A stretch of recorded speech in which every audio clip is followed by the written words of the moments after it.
ही पोराने खाऊ घातलं. तो पोरगा आधी तिला भावच देत नव्हता. ओके. मी परत दिल्लीला गेले त्या पिरियडमध्ये आणि मी जेव्हा परत आले तेव्हा तो मुलगा इथे आलेला होता. लिटरली मी भांडलीये की माझ्या मैत्रिणीला तू त्रास नको देऊ. मी लिटरली त्याच्या कॉलर धरून क्लबमध्ये भांडली तमाशा करून. तरी मी हे जे बघितलं की भाई तो घरी आहे, तो कांदा बिंदा कापतोय, मैं क्या बनाऊ, काय करू, तिचा हाना करतोय, तिच्या मागे मागे फिरतोय. एक पर्सनॅलिटी वेगळी असते की भाई खूप इगोइस्टिक आहे हा माणूस, अचानक एवढा कसं काय ड्रास्टिक चेंज आला.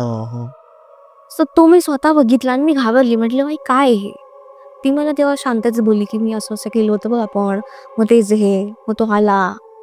म्हणून आता किती दिवस काय करणार आहे, पुढे प्लॅन काय, तुमचा एज डिफरन्स पण जास्त आहे. म्हटलं ओके. गुण पण नाही मॅच होत तुमचे, कसं करणार तुम्ही लग्न बिग्न. शी इज लाईक की नाही बघू आता, करायचंच आहे. मग असं करून करून आणि ते लोक 3च लोक राहतात, म्हणजे तिचे डॅड नाही आहेत. आणि मग हे सगळं करून करून ती ते आता तसंच करते. एका पिरियड नंतर त्या दोघांचे जॉब गेलेले ओके. की त्यांना जॉबच नव्हता. त्याच्यानंतर मग अचानकपणे ती आजारी पडायला लागली आणि तो मुलगा जादूचा असर संपल्यानंतर त्याच्या घरी निघून गेला. असेच नवनवीन व्हिडिओ पाहण्यासाठी बायोमंडल लिंकला ओपन करा किंवा यूट्यूबला जाऊन बोलू निवांत पॉडकास्ट सर्च करा.